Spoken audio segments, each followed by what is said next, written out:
said, you know, when they came up with the concept of having a pulse meeting for irrigation, my topic was left kind of wide open, and it was just, you know, irrigated pulse production, which left me in a dilemma. You know, we've got theoretically 6 pulses that we can grow in this province, and we've had some experience with the vast majority of them. But to pull it all in together, you know, in one presentation was just really overwhelming. And I was really stuck with this. I wasn't sure what I should be doing, looking at one crop or all 6 crops, but one aspect, fertility, for example. And it wasn't until John Harrington had some time on his hands, because the servers at the station have been down on the federal side for the last little while. And John went in since the early 90s. He went back to all of our annual reports, and he did a summary of all the pulse projects that have been done. And he sent it to me, and that kind of solidified my talk. So I'm going to do a little bit about, you know, we're going to look a little bit about pulse background a little bit, bring it up to the present future. And it really is a little bit surprising. And this is going to be hard to see once I get into a couple of slides. But if we're looking back to how we have evolved to where we are today, you know, credit goes to this man. Al Slinker was brought in as a pulse breeder he was enticed to come out of the Blues country in Washington State and come to Saskatchewan and develop an industry. Now we, at that time, I was from southern Manitoba, we had been growing peas, you know, since the World War II in southern Manitoba. But it was hit and miss, and the varieties were pretty dry. Al was brought in specifically for lentil. There was thought that we needed to expand acreage in Saskatchewan into pulses. And it was particularly the lentils that Al was developing. But he was one of those old style, unique breeders that realized that, you know, for most of the 80s, he worked on developing varieties. But as he started to develop Eston and Laird, as they were coming towards the marketplace, he also recognized we had to wrap up a production package around these crops because we didn't have experience with them. And he was, you know, smart enough, as I say, old style type of plant breeder, like there was him, you know, Brian Fowler, winter wheat was on a crop that they were looking at. What they did was they surrounded themselves with a whole bunch of graduate students that did agronomic research on these crops. And he led teams to do this. So, you know, virtually no crops of pulses prior to the 80s, developed lines through the 80s, but really it wasn't until the 1990s that we really saw the sharp increase. You know, if you look around, and this is pulse production in Saskatchewan, up until 1990, it was limited, very limited. And then within a 10-year period, 1990 to 2000, it jumped up to the same levels that we're at presently. We're between 3 and 4 million acres, roughly, I guess, aren't we not, Sherry Lynn, still? Higher than that. But Yeah. So, you know, we've kind of stayed there. But a tremendous amount of rapid growth over a 1-decade period. And that's what, and this is, don't even try to, well, try to read it if you can. This is a screenshot of this data summary that John Harrington put together for us. And this is just field peat. And you cannot see this. This is a list of projects that were done. And if we had the ability to scroll up on this Excel spreadsheet, there's more at the bottom here. The important thing really is you can see these black dots. These are the trials that associate, or the number of trials over years. And those are the 10 years of the 1990s. And look where the vast majority of those little black spots are appearing on the screen. This is the work that was just done at CSIDC down the road. And we had half a dozen or more research scientists working on these projects. A tremendous amount, as I say, a condensed amount of pulse research going on over a 10-year period of time. That's field peat, there's dry bean. same situation. There's lentils, fewer projects, but even by then, we knew that lentils were gonna be an EFE crop for irrigation. And as you go into faba bean, a little bit, but it wasn't really on the hot spot in those days. And certainly if you go all the way up to soybean, you know, nada. That's not to say, so, you know, soybeans coming into effect here recently, and we're starting to see a little bit of a, you know, work that we've been doing, conducted on it. That's not to say that we've abandoned looking at, you know, pulse research by any stretch. But the bulk of the research that we've been doing at ICDC has been in the varietal evaluations. And that's where most of your checkoff money is going to, because variety evaluations, they don't pay the bills. We don't get a lot of money to do those sort of things. But varieties obviously are extremely important. Again, just a snapshot of my database. In this case, this is field peas here. These along the lines is just an indication of varieties. Each one of those lines is a different variety. The bottom line, knowing that you can't read that. In our database right now, we've got 157 pea varieties that we've screened. That means for each of these tabs along the bottom here, each one of those represents one variety. I got 157 tabs along the bottom. We've done a tremendous amount of varietal research. That's on, that was on peas. This is on dry beans. 72 different varieties we've got within the database of dry beans over the years. And ultimately, that's what goes into our crop variety guide. You know, it's a summary of the best varieties under irrigation at the present time that gets into that variety guide. So we're still continuing to spend a lot of our time on varietal. But we have been looking at, you know, agronomy. And that's so, my talk today is going to be a little bit of a hodgepodge. We are going to cover most of the pulses, and I really try to concentrate on three areas: establishment, nutrition, and then a little bit about in-season management. And after about in-season management at about 8 o'clock last night, I got bored, so I'm going to probably end it at a certain point here. Definition of pulse crops: dry edible beans, or dry edible seed. Everybody knows that, I think, intuitively in this room. The value of a pulse crop is based on the seed itself. You know, we may split it, we may dehull it, we may, you know, fractionate it or do a number of processes. But the buyers are looking at that whole seed, and the people this morning have talked about that. So, you know, downgrading things in the marketplace could be like earth tag, cracks, chips, you know, things like that will downgrade and affect the quality of it. The word pulse actually comes from the Latin, meaning thick soup. In the Middle Ages, it was turned to be, or commonly called porridge. That's where our term porridge comes from. It was originally from pulses also. We've got 5 true pulse crops that we can grow in Saskatchewan.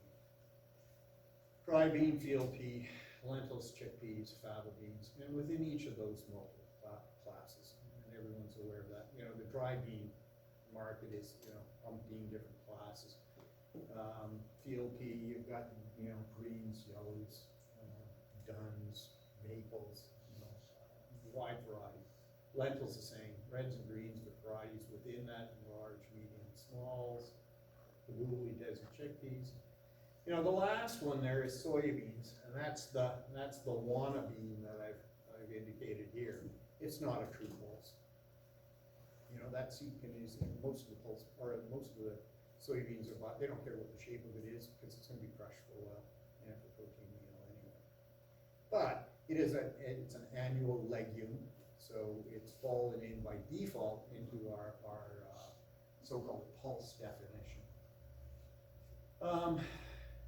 Mind you, with the last couple harvests of soybeans, we may have moved from a wanna bean to a has bean on that crop already, because I suspect the acres are going to come down again this spring.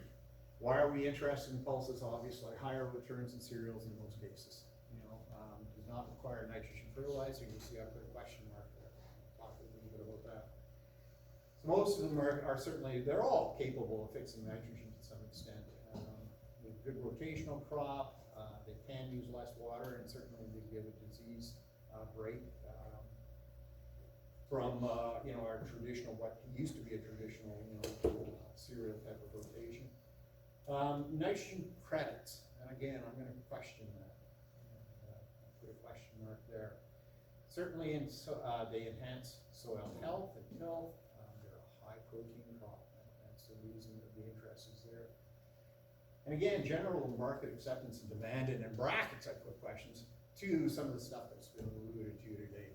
Marketplaces can be finicky. We've seen what's happened with the Indian subcontinent and the embargoes or the trade difficulties we've been having with them.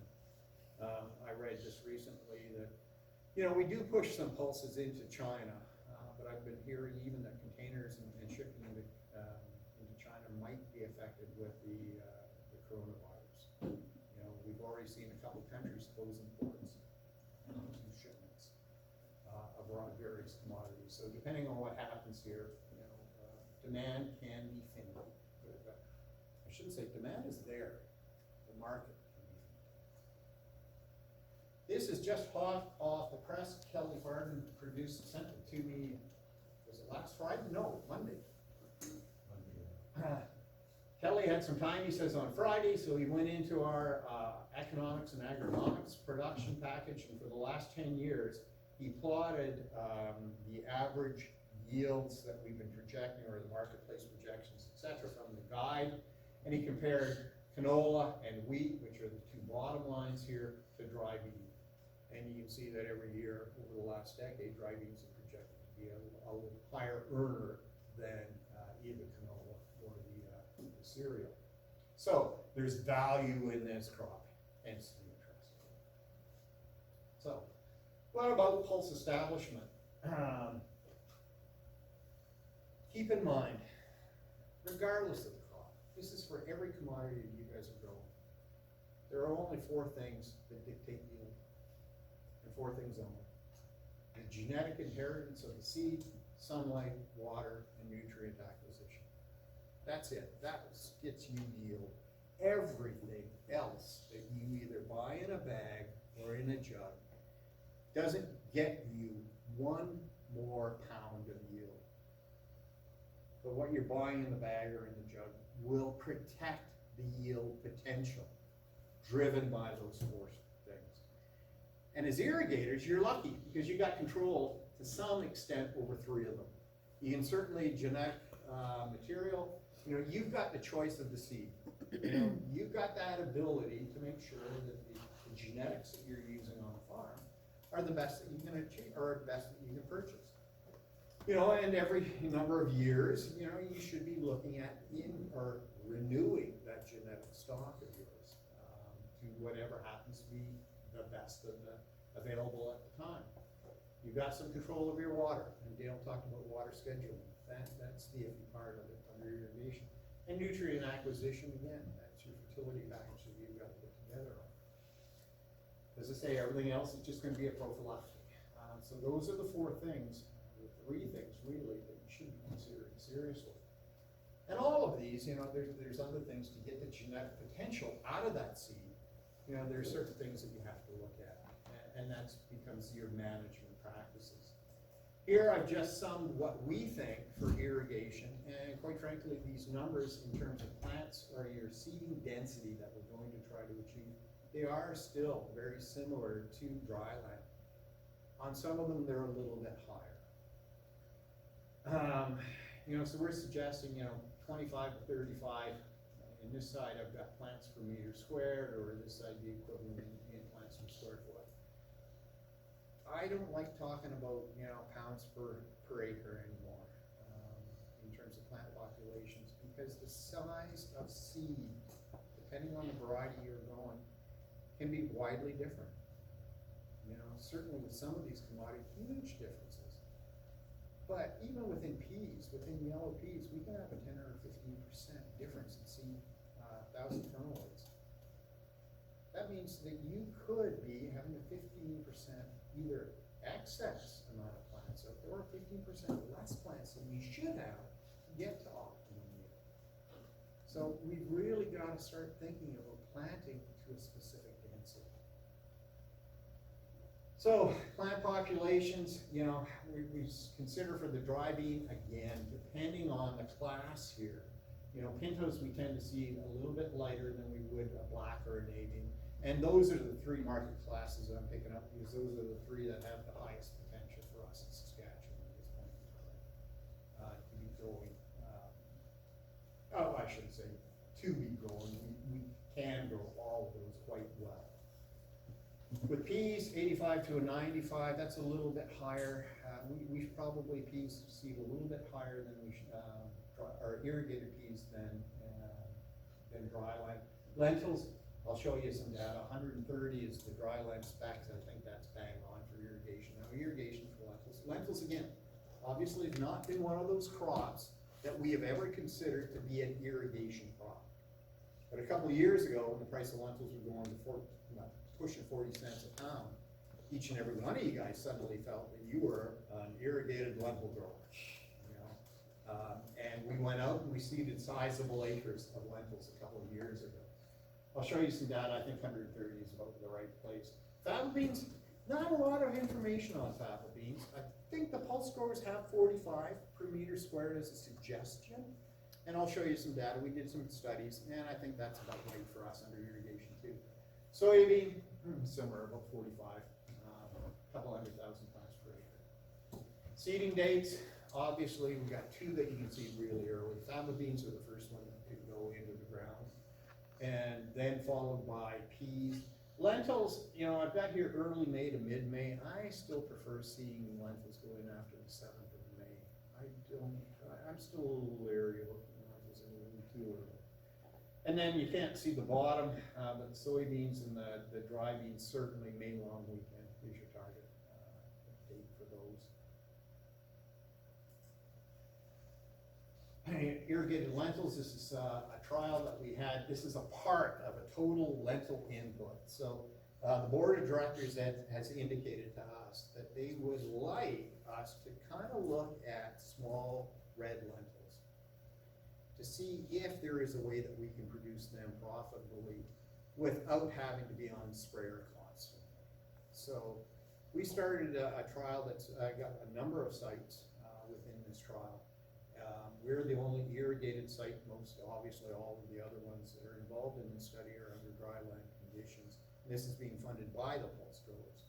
One of the aspects, we've got a whole bunch of aspects that we're looking at, but one of them was seeding rates. And we started with 130 and we bumped it upwards. And we went up to 190 and 260 plants. And this is yield. Obviously you can see we're not getting any impact at all in terms of increasing our seeding costs over and above 130 plants per square meter. And this is with maximum small red lentils. So, you know, I think our seeding rate there is about right.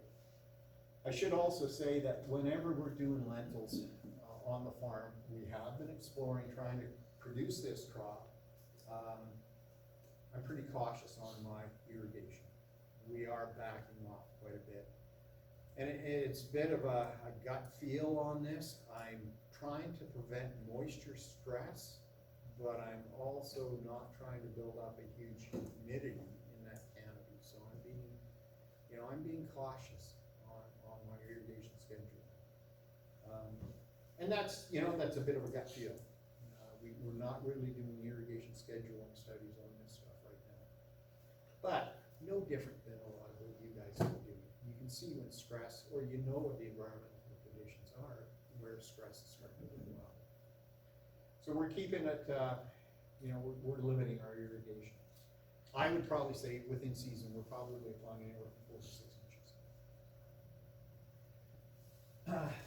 I said we weren't doing anything in terms of yield, but we certainly, with increasing the seeding rate, we were producing a lot of biomass. So those extra seeds that were going in there was producing a tremendous amount of biomass. And this is a problem also. If you're ever considering lentils, you don't want biomass being produced that's not getting you yield. Because all this biomass is doing is making a thicker, lusher canopy, and disease is going to set into this much easier than where you had a thinner biomass being produced. This is faba beans. As I said, I'm jumping around a bit here. This is that seeding rate study that we did. We went everything over, again, course of a 3-year period. We had as low as 5 and as high as 100 plants per square meter in this case. And really, you can see our at maximum yield here. It's right probably bang on at that 45 point. There was no benefit going less or higher than that. So that's probably the target recommendation. And I should point out here too, this is both with tannin and low tannin. So we had different types of seed sizes here. It didn't really matter. Did you see any difference in maturity as you increased the seeding rates? Yeah, and it depended on how much irrigation or the type of year. The higher seeding rate tended to advance the maturity a little bit so we could bring it down. But that wasn't always the case. We saw in one year that we didn't really see a narrowing too much. But certainly trying to get 100 plants per square meter of faba beans, you know, a large seeded crop, this is a struggle. So yeah, you can push maturity by going to a higher seeding rate. And that's a management decision too. We don't generally have a problem with maturity on faba beans between the late and big grader, even getting them off the Jeffrey Grimson? Oh. Should point out here, feel free to ask questions while we're going too. And I should point out, you know, Sherry Lynn's here. She's the manager of agronomy for the pulse growers. Dale Razula in the back is the provincial pulse specialist. So we've got a couple people in the room that got a heck of a lot of knowledge here, certainly more than I do. Soybean seeding date, one of the newer ones, the Wana bean. We wrapped up a number of studies a few years ago. This is a seeding date by seed treatment interaction that we were doing. Again, I said target for yield is probably, you know, you want to get it in around that May long weekend. We seeded actually all the way up into June, and you know, yields are starting to decline. But you've got a window here of about the 18th to about the 28th of May to get soybeans in. Really, before that time, we weren't at optimum yield. The blue bar here is where we treated the seed, the red bar is untreated. But you could see there was an advantage. If you want to try to push the beans and get them in a little earlier, because these are 110 to 125 days, depending on what the variety is that you're going to be planting. If you wanted to try to push it in, and we had warm soil moisture, so we're coming into a spring where it's been warm through April and it's warm through May. Soil temperatures are nice and warm. You can probably push this back, but you still might want to look at a seed treatment because it does shine under the earlier thing, or under earlier dates. So by the time we get up to the May long weekend, probably not enough of a yield bang to pay for the seed treatment. Plant populations, again, I'm saying we should be about 200,000 plants per acre. This is a combination. The blue in here is 10-inch row spacing. We planted all these plant populations at either 10 or at 20-inch row spacings. But then I went in and we actually physically counted the actual number of plants in both of those production row crop systems. And when I plotted the actual yield, the actual achieved plant population to the yield, what was the driving factor here was plant population was driving yield. You know, those two lines overlap. We get higher emergence, we get better emergence under a wide row system than we do under a narrow row system. But wide row, you know, guys stated for soybeans to take off in this province, it's not going to be a wide row crop. It's got to be what it presently has evolved to, and that's a solid seed type of crop. The reason, and this is the same though as dry beans, I think we'd see a similar thing. And the reason we see, so the population for wide row beans can be less than a solid seeded production system. And it's the same with soybeans. 200,000 plant populations under a solid seed system. If you're going to a wider row plant population for soybeans, you probably drop it from 200,000 to 180, 185,000 because the ultimate plant stand per unit area per acre are gonna be about the same. And the reason is we get better plant emergence under a wide row system for both dry beans and soybeans, because it's the way the seed germinates, you've all seen this, it's an epigeal type of germination system. So the whole seed is being pushed through the soil and comes up to the, to the surface of the soil. That's a lot of seed, that's a lot of energy that's required to push ground aside to allow that whole seed to get up to the surface. And all of you can walk out on your fields in the spring of the year where you've solid seeded and you see ground cracked. But it's a little gopher hill here, a little gopher hill there, a little gopher hill. You can see these individual little spots. If you go into a wide row production system, you walk up your row, you look at the row, it's a solid line coming up, and you can see a whole fracture line all the way up and down. Because the seeds that are adjacent in that row, they're fracturing that soil and assisting each other. They push up and move the soil aside, and so there's an assistance. And we get better germination or better emergence because of it.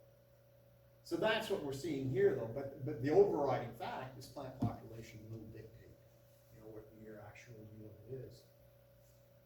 I'm not gonna talk too much about seed treatments. This is work that, I don't know if Sherry Lynn, whether you did this or I did this. I think you did it. Sherry Lynn and I both worked for Film Bios at one point in time. We were looking, anyway, the study was, we were both in charge of a compatibility thing. We looked at, or there was damaged seed and non-damaged, damaged seed, non-damaged seed, and with or without seed treatment. And where we applied a seed treatment, this is percent survival, you can see even with the damaged seed, under both cases, good seed and bad seed, we could bring the emergence up. We could entice that seed to come out under highly pythium infected ground. Where we didn't treat the seed, you can see a dramatic drop in the amount of emergence. So I'm big on seed treatments for peas. For faba beans, we were having a discussion earlier. It's a first crop into the ground, cold soils. Usually, if with a little bit of luck, we've got good soil moisture condition. I have, at times, treated my low tannin faba beans. And I think I see a response. I've never done studies, but I think we see a benefit under those early seed. With the tannin varieties, I don't generally tend to see a lot of difference. Tannin during the tannin varieties of faba beans, when they're germinating, the tannin bleeds out of the seed coat by and large. And the tannins themselves are a natural fungicide. So we don't see a lot of effects to it. But with the whites, we might. With something like dry beans, you're seeding when the soils are a little bit warmer. I don't generally tend to seed or treat pintos or blacks, but I do with my navies and I do with yellows. I tend to see a benefit there. So seed treatments depending on the crop. Just want to mention, this is going to be a study that we just got funded from ADF. It's a joint study between us and ICDC where we will look at dry bean plant populations. Now this is going to be under solid seeded production. We got $222,000 over the next few years. Unfortunately, as I say, the objectives are to develop molecular marketers. So $200,000 off the top of that right away is going to go to that, and I see the remainder. But what we're going to look at is the effect of plant population on pod height for solid seeded production. We're looking at pintos, blacks, and navies, and within the pintos, we're hoping to have enough White Mountain 3 to put in the trial. But we'll compare White Mountain 3 with Island, black strap to black diamond, and with the blacks and then navies. We'll look at envoy and portage. And you can see the plant populations for the pintos are going to be a little bit less than what we're going to plant for the beans, or for the blacks and the navies. So this study will start this coming spring. And really, the interest in there is this. This is some work that we did a number of years ago where we planted dry beans. The blue bar here is narrow row production. The yellow bar is our wide row production that we typically grow, beans under irrigation. wide row production. And within this study, we actually looked at the wide row are seeded at 25 plants per meter squared. My population is higher under the narrow one, 35 plants per meter squared. But this is actual full yield potential. We are eliminating harvest losses under this system because this is small plot. We've got a machine on station that I can actually undercut effectively my solid seeded plots.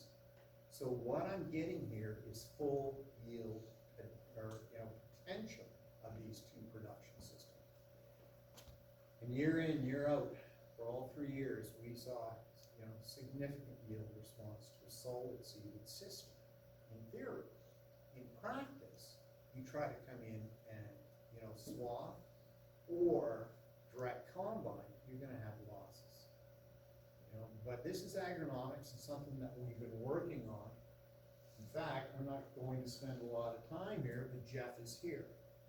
So you might want to ask him some questions about this, but this is actual field trial that Jeff did a couple of years ago. And he went out with a black strap, so it's a black bean. He looked at wide row and narrow row systems. And he either had dry land, narrow row dry land, narrow row straight cut, or he swathed the narrow row, and he compared it to his conventional wide row production system. And if you look at the net returns here, with the swathed narrow row versus the wide row production system, it was a push. They were equally, net returns were equally good. And that's with some oops here. It would have been interesting, we should entice Jeff to do this again. Here's where we're talking about planting plant populations, and I don't know, somehow there was a miscalculation. Jeff's target was 150, and he ended up with 142 because he went out and counted plants. So we had a much, much higher population. And I'm wondering how much of an effect that had. Jeff, did you factor that into your seed cost? I don't know if we did or not, I can't remember. Yeah, I couldn't recall either. But the issue was to do with, it was a annual box planter, and it was just the difference of the sprocket. And we were just guessing when he was planting and then waited to see what emergence was after. Yeah. A lot higher. Whereas, you thought you had a pretty good target for here, and this was in effect what you ended up with. And that was a factor of dry seed and seed damage through an air seeder. Yeah. Solid seeded system with a pneumatic air seeder, you're going to have cracking and damage done. So can we do something like imbibe the seed a little bit, soak the seed and see if we can prevent some of that, or putting bumpers, within the manifold systems, distribution systems on it. Anyways, it's something that certainly has some merit, because quite frankly, a lot of the price difference or the savings here were on operations. Jeff estimated he had half the number of travel time across that field under the solid seed system as opposed to the wide row system. And there's some savings there in both time and in fuel dollars being spent. So it's something that's looking, we should be looking forward to, and a number of the agri-arm sites are actually from dryland country are going to be spending some of this research next year. Talked a little bit about fertility. Obviously, the benefit of a pulse crop is that it's nitrogen fixation, which is a symbiotic relationship. So it means that, it's mutually beneficial. The plant provides the bacteria with food stock. The bacteria in turn converts atmospheric nitrogen that's not plant available to the plant available form, and it feeds the plant. And the question came up earlier about whether nitrogen fixation, whether it was causing some decreases or under stresses. There's no free lunch when it comes to nitrogen fixation. Anything that affects the plant, anything that will cause stress in a plant is going to reduce nitrogen fixation, bar none. You go into a Roundup Ready crop of soybeans and hit it with a glyphosate treatment. It's going to take 2 to 3 more days to get over that. It can survive it, that's what it's been bred for. But it's doing a little bit of stress to the plant. And we can actually measure nitrogen fixation fall for about 3 days. And then it'll turn around and kick in again. So anything that causes a stress, be it moisture, too much moisture, not enough moisture, you're gonna throw nitrogen fixation off. So, you know, as I say, you know, the benefit here is tremendous, but you gotta pay attention to that stress factor and keep in mind that anything that's causing a stress, you're reducing the nitrogen that's getting to the plant, therefore you're reducing your yield. This is some work that Fran Wally did. There's just a number of crops. This is a number of trials in the literature, the published literature in Western Canada, where they actually had N15 or an isotope of nitrogen that they could measure total nitrogen. And the gray or the black bar, solid bar here is the average amount of nitrogen fixed for this various crops. But the spread, you know, if we look at lentils here or pea here, the spreads, they found anything from virtually no fixation to occur, all the way up to 80–90% of it. The take-home messages here, peas and lentils are probably, you know, pretty good, and I think higher than this actually. Kaboulis or the chickpeas probably slightly less. Dry bean, way less. We know that for a fact, and the king and kings are going to be the Faba beans. We did some work with Faba bean inoculant a number of years ago. This is a number of sites. This is 15 sites in total over a 3-year period, both dry land and irrigated. I'm not pulling out the irrigated because the data was consistent across all 3 years, across dry land and irrigated, and it pretty much matches where I got it here. Our control, we found a benefit to inoculation. We had 2 different types of inoculant here. We did a number of different things. We had nodulator peat. So this is a peat on seed inoculant. Then we had tag team at half, 1 or 2x, the recommended rate. And you can see we didn't get as big a bang for our granular as we did with our on seed. We combined the 2 products here with either half, 1 or 2, and you can see we had no benefit, quite frankly. This isn't a formulation difference here. I suspect this is a strain difference. Nodulator is BASF's form of inoculant. Tag team is Novozymes brand or Monsanto Bioag's brand of inoculant. And I think here what we're seeing is a strain difference within the rhizobium or the inoculant itself. And for whatever reason, the tag team was just not performing as well with Faba bean as we were seeing with the BASF nodulator peat. But the bottom line is, we are getting a significant yield response with more than paying for the inoculant. So when it comes to Faba beans, you don't need to double inoculate. A single inoculation is going to be okay. But make sure you do inoculate your Faba beans. Here's where dry beans are the different one in the pulse spectrum. Dry beans are notorious poor fixers, and there's some specificity. This is work that was done on station back in 1997. Terry Hogg did a study where he looked at a variety of different companies' products in those days. MBR, that was microbial rhizogen. They evolved, now are BASF. They were bought out eventually by BASF. Lifotec was the #1 inoculant company in the world. Novozymes bought them out a number of years ago. But the bottom line, over a multiple, actually in 1997, he actually had a couple more years. There was no response to dry beans whatsoever. So we're going to be looking at nitrogen response. Again, I think I put this out of order, but this is the total nitrogen uptake that we can expect. And generally, we say peas and lentils are probably going to be in that 80%. So the total nitrogen requirement of a pea or a lentil crop, can be met through nitrogen fixation. With Faba beans, it's going to be 90% plus. This is the crop that is the king. The important thing is, look how much we can get out of effective nitrogen fixation. We could be talking that if you've got a well-modulated pea crop, can be fixing in excess of 150 pounds of N.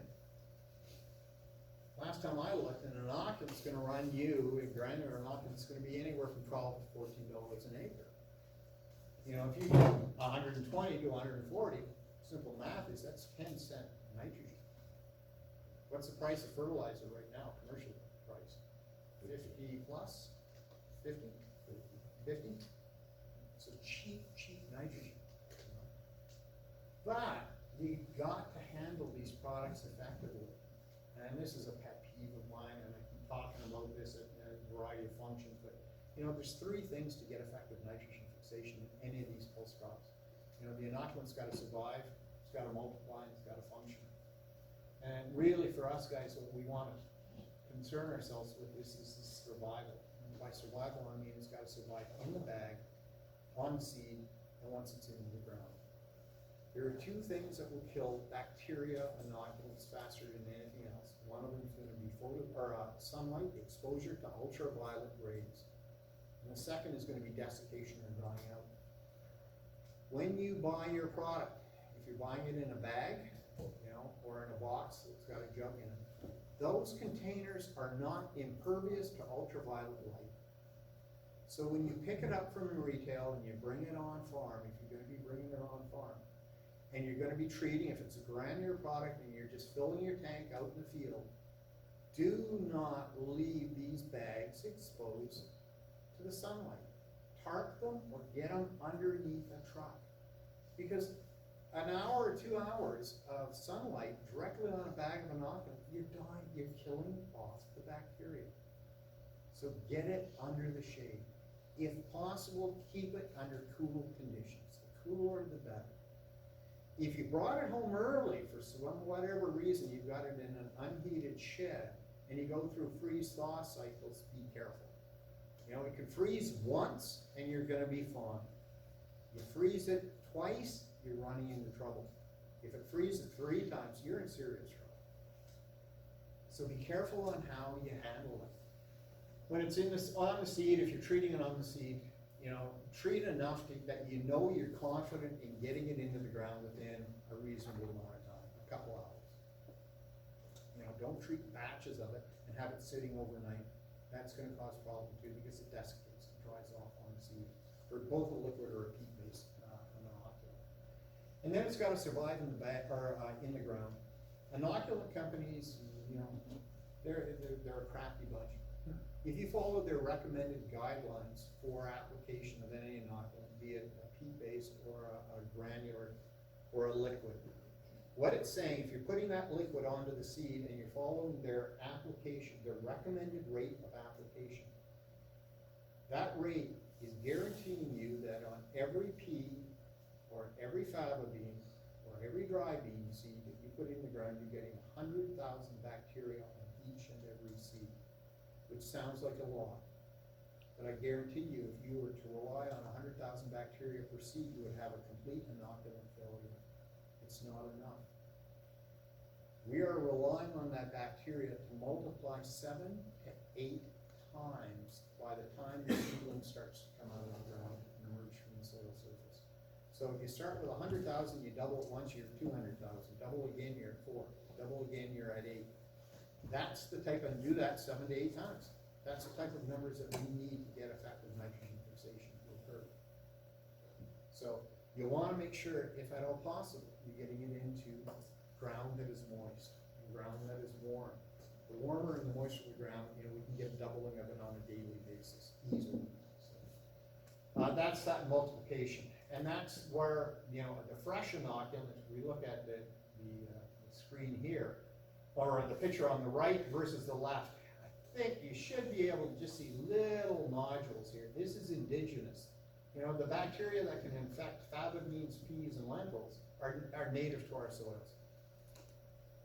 But if left up to those ones, you know, they may be effective at nitrogen fixation or they may not. But compared to what you can get with fresh inoculation, you want to make sure you're doing a good job of it. And then function, we won't worry about that. That's the ability to convert the nitrogen, atmospheric nitrogen, to plant available form. And as I say, this is where any stress factor comes in, will affect that functionality of that inoculant. Again, I got out of step here. I should have had this a little bit earlier. This is some work that we did in 2004, 2005, bare seed versus inoculated seed. This is a variety of different inoculants and different bean types, and we are finding absolutely no effect to inoculation of dry beans. we're going to have to rely on nitrogen or fertilizer nitrogen for a variety of functions that I'm not gonna get into. If you're curious about it, you can ask me later. This is a study that we just completed last summer. We had 5 sites across the province. We were the irrigated site. Again, consistent across irrigated or dry land production. The red bar here this is our absolute control, so there was no fertilizer nitrogen. And what we did was, with the red bar, we came in and we put peat on seed, and I threw in molasses to see if I could get an energy start to the sugar substrate there. We looked at the inoculant as a polymer coating, we looked at granular inoculant, and then we looked at dual inoculants with dry bean. And you can see with the red bar, absolutely no response. The blue bar is where we applied, we had a total of 80 pounds of nitrogen in the system, and that's a combination of soil nitrogen plus fertilizer nitrogen to equal 80 pounds. And again, no response to the inoculant. But you can see we had, a major impact across all 4 sites. We had about an 460 pound boost to that nitrogen. I presently have a study on wide row production where we're looking at nitrogen fertilizer under wide row production systems. We just started this year. I'm not really going to talk about it. Last year wasn't the best in most cases for our dry beans. But it's still early days. There I'm applying 30, 60, 90, 120, and 150 pounds of N. And I'm looking at 2 sources. I'm using urea and I'm using ESN, so the polymer coated slow release. And I'll tell you, on 2 of the sites it didn't matter, the nitrogen source didn't matter. On 1 of the sites we saw a significant response to ESN. The slow release was giving us a hit. And we can actually see that in biomass. I didn't measure biomass, but we can see it in biomass production in all 3 sites last year. Phosphorus in terms of pulse production, a little hard to read here. The bottom line is phosphorus is used for an energy source. It allows nitrogen fixation to occur. So the phosphorus for a pulse crop is giving the nitrogen fixation process the energy it takes to drive nitrogen to give you the yield. And it's extremely important.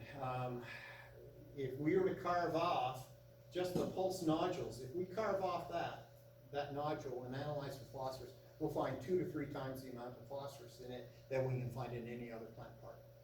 There's a sink. That's how much, it takes phosphorus to drive nitrogen fixation, and that's why phosphorus is found in the nodules of the plant. So you don't want to be shy of phosphorus. A number of years ago, peas were becoming the no input crop.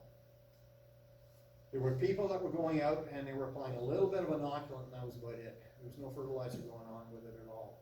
That was probably a mistake. We do need phosphorus in the system, but we don't need it a lot. This is work that the Pulse Growers funded us last year, and there's, again, a variety of sites. This is just our site here at Outlook. This is our phosphorus response to 20, 40, 60, or 80 pounds. And the bottom line is, it looks like we've got a steep curve here. 20 pounds is doing us. We weren't getting an economic benefit above the 20 pounds, but you can see the jump that we got from 0 to 20.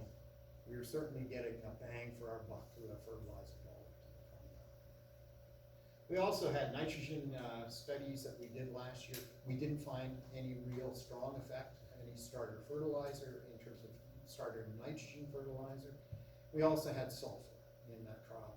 And obviously under irrigation systems, sulfur's not a big factor for us because we're applying for sulfur with each and every inch of water that you guys are applying. So we didn't find any effect. We're hoping that Sherry Lynn's going to fund us again this year. Haven't heard anything yet. I counted on it. But, okay, so we're going to repeat this time. Phosphorus, pulses tend to be sensitive to seed-placed phosphorus. This is a study that we did with some soybeans that kind of dispute that a little bit. This is on emergence here. We applied, we were applying, I forget what we applied, 5, 20, or 10, I think it was. That looks odd. Oh, that's our check, that's why. It's a 0. First time I've noticed that. 0, 15, 30, and I think we went up to 60.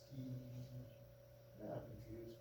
Oh, we went 0, 20, 40, and 80. That's what we did. I should be a little this graph. We applied it either as the green bar is seed placed. The red bar is sideband, and the blue bar is broadcast. Now, broadcast phosphorus, you know, you'd say, okay, that makes sense. You know, really what we're just saying is you're not seeing any ill effects to the sideband application, but when we got to seed place, we got beyond 40 pounds, we saw a dramatic drop. 40 pounds is twice what the provincial recommendation is right now. We've said that soybeans probably the safe limit to apply is 20 pounds of P205. Decent moisture conditions, so it might be, they might be a little bit less sensitive than we thought. When it came to yield, this is what I thought was interesting. We saw, you know, a good yield response actually all the way up the seed place. Because we were dropping emergence, we had fewer plants, our yields were actually suffering, you know, once we got beyond 40. What I found is really striking was the blue bar is the broadcast, the red is the sideband. This is the one crop where phosphorus, broadcast applications of phosphorus can work with soybeans. And this is a standard in the US. You know, in the US, we've got 80+ million acres south of us of soybeans. Not a pound of phosphorus generally goes on with the soybeans, but they typically apply anywhere from 40 to 80 pounds of both P and K to the corn crop that precedes. And they use soybeans as a scavenger crop because if you look at the root morphology, Dale Williams here, he said, you know, he thinks it's a little bit deeper. Soybeans are a shallow rooted crop. 85% of the root systems in the top 2 feet of the soil surface. And with soybeans in particular, they have a lot of soil or lateral root systems very close to the surface. It's almost like alfalfa. And alfalfa and soybeans are effective scavengers of phosphorus. So it can take some surface applications. That being said, 20 pounds is still enough, really, to get you optimal. When it comes to potassium, Terry Hogg did some work a number of years ago on the bottom line is we're not seeing any effect due to potassium. Now, this might be time to revisit these because I was looking at the reports a couple days ago and Terry was on soils here at the station that had 1,000 to 1,100 pounds of potassium. Our soil tests now on station are about 350. So we've really come down in a lot of our potassium. We've been pulling it out. So I think this might have some merit to revisit under our irrigated fine textured soils, some potassium applications. He also looked at dry bean and found absolutely no response. This is a separate study where he looked at, and all the previous one, they were all sideband. Here he looked at sideband and seed place, and in this 1-year study, and he took a quick peek at it, he actually found that, you know, there was some sensitivity again here to any amount, really. You know, it's about 15 pounds of P205, 30 pounds, or K2O, I should say. You know, he was finding seedbed sensitivity. He was reducing the yield because he was reducing the plant stand. So there was salt effects that were causing some issues there. If we're going to see micronutrients on pulses under irrigation, it's going to happen with zinc and it's going to happen with dry beans. To date, we have not seen any benefit to applying. This is again work that Terry did back in 97 through 99. A variety of different, he had Pinto, navy, and black beans. He had a whole bunch of zinc sources. He was applying it either soil or foliar applied. Could not find a response. To this date, we watch our beans pretty carefully and have yet to see any sort of visual symptoms of a zinc deficiency. But if it's going to happen, and it's not if it's going to happen, it's only a matter of when it happens at some point in time, you know, under our irrigated conditions. But we're not seeing it. Nitrogen credits, I'm going to quickly go through this. There's no doubt that following a pulse crop, you're going to see a flush of nitrogen come into the system. But it's because that residue that was left from the trash of the harvest, you know, after harvest, was high in nitrogen, so it breaks down readily quickly. Actually, the amount of nitrogen that's in that material is not a hell of a lot different than canola. It's just that it breaks down quicker, and you get a flush of that nitrogen that goes to the yield component of it. So there are certain labs, if you're sending away for a soil test, you know, if it asks you for a pulse crop, or you indicate you've had a pulse crop proceeding, they typically will give you about 10 pounds of nitrogen credit. I'm never one to believe strongly in these nitrogen credits. I think following a pulse crop, you've got a disease rotation rate. If you're following the cereals, there's probably not a better piece of ground to actually go for the rest of. And ignore that 10-pound credit if it's such a thing, but maintain a high fertility package, because I think it's a good benefit. You can see it in that season wheat crop. In season management, I'm just gonna quickly go through this. You know, there's weeds are an issue. We know that they're poor competitors, particularly things like soybeans and dry beans are in season until the canopy closure occurs. But the bottom line is we've got cultural and chemical controls that work pretty good for us. And chemical, we've got both non-selective and selective. And the selection of herbicides are pretty good. I'm not gonna belabor that. Michelle talked about diseases. This is some work that Sabina did from the university here at Outlook, where they actually, the red bar here is a control. They were looking in this case at Stemphylium and Lentil. And you can see this is percent severity. This is a control. You can see they applied, you know, a number of different fungicides at different times or combinations of, and they could reduce, you know, the disease severity with a fungicide, in-season fungicide application, and they could see some yield responses. These, though, were baited. In these trials, they came out and they actually had infected plants that they grew in a grow chamber situation, and they brought them out in pots and they set them periodically in the rows within the field. So they exposed and then watered the heck out of it so that they could get disease infection to occur. So they were inducing diseases. I've been trying to do the same thing. We've got that lentil input study. Again, the pulse growers have been funding. One of the things that we've been looking at